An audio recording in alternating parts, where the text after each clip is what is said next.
Hello friends, this is the Bolzoni Minuetto and it is first violin and we are going from measures 19 to 26. I had to count, I didn't have it written down there, to 26. I am wearing a hoodie today. I know it's not very teacher-like to be wearing a hoodie, but it is snowing buckets outside and I'm cold, so I'm going to wear a hoodie. I don't think you'll mind. All right, here we go. This one is going to be a quick video. It's not too terribly difficult. If you got through the other stuff and you can play it well, then these particular measures aren't so bad. Just a little bit of trickiness in some fingerings. Right off the bat, I go to third position here. Right there. There's lots of places. You could do a four finger if you wanted to. But I like shifting up on the A string. It is piano, so it has a little bit of a soft sound. And so keep as much of that on the A string as possible. Certainly no, there's no reason to play open E's right there. And now you're in third position. D sharp after this C sharp, so you got to think two whole steps. A natural. When I was practicing, I actually had to put a natural sign in front of the A because I'm so used to playing A sharps. I played an A sharp and then I went, oh, that didn't sound right. And I look over, I was like, oh yeah, my key signature changed. I'm in B here. No, I'm in E major here. So yeah, A natural. Couple things. You could come out on the E string. I'm fine with that. If you stay in third position, you got to make sure your first finger is high for D sharp. Got to be careful about that. There's the B, measure 22. Now G sharp, A sharp. You're going to experience what the second violins and violas have been experiencing this whole time, and that is you got to start thinking some half position here. I got to play A sharp, so I want to go G sharp. Scoot my whole hand down for A sharp. Now a half step feeling. It's not a real half step, but my fingers do kiss. They do touch. I like to say half steps kiss. First finger's on the A string, second finger on the E string, so that I can play A sharp to F sharp, and then take my second finger and scoot it over to the B. Now when you string cross back, scoot your second finger up a half step, so you can play G natural, but your first finger is staying on the A sharp, okay? So a little bit of gymnastics. I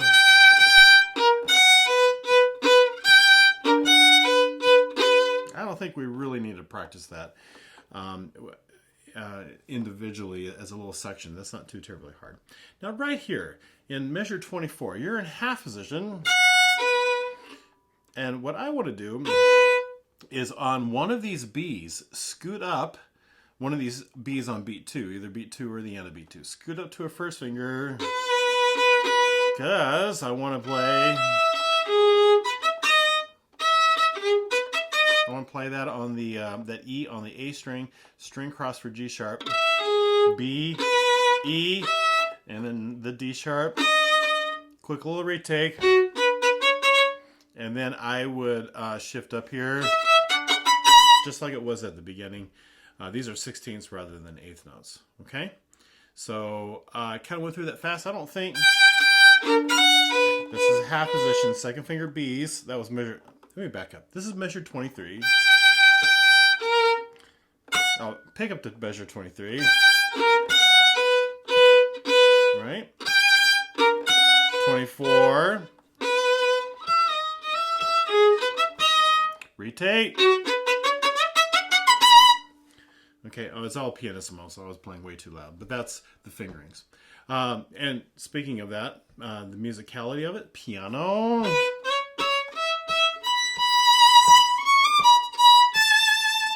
A D natural. I'll make sure I play a D sharp when we practice. But a little crescendo into that, and then a decrescendo after this. Yeah. This is all piano right here. Okay.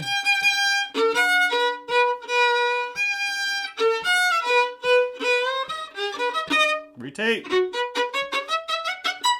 And it's even softer at the end of 24.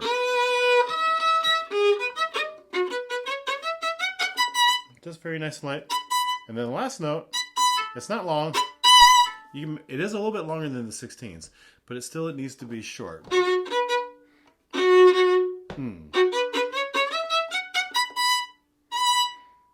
Something like that, okay? All right, good old metronome. This is 19. Oh, 1, 2. Here we go.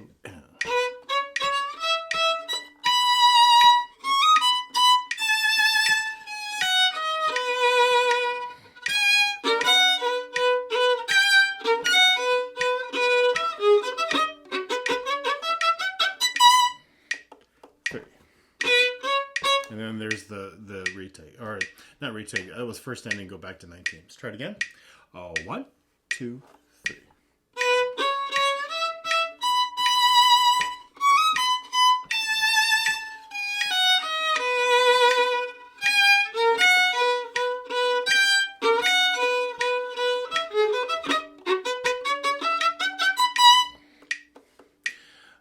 I keep scooting back up to first position. Let's see, measure 23 at the end of it. And I suggested, right? I guess I did suggest the second finger to go up. If you really wanted to be fancy, you could do all half steps and do the chameleon hand, right? Because here's A sharp, here's B and F sharp, and here's G. So for those of you who kind of get bored, and especially in a school setting where there's lots and lots of rehearsals, not just a couple, it might be fun to mess around with that. You can mess around with fingerings. Sometimes I tell my students, if they're really bored, and I know they're bored, and the other students are really working hard to do well, but they just need that kind of repetition. For this, for the students who need it, I'll just say, why don't you work on it in second position today, or third position today, or why don't you work on that jump an octave? Well, it's just to try to keep students busy, because there are some who need to just stay busy. So anyway, all right, let's do it without the metronome. This is easy enough. This will be a quick video. 1 and 2, and here we go.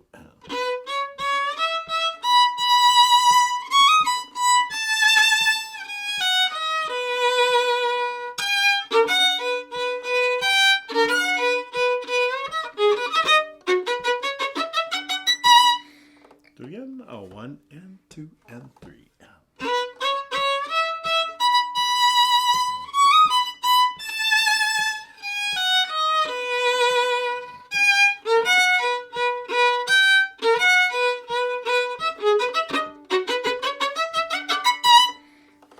Okay.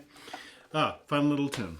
We're almost done with videos on this one, so lots and lots of practice. Go find the spot where I kind of went through it a few times, and go and practice along with me, all right? So I will see you on the next video, and hopefully it's not snowing and I can take my hoodie off. Take care.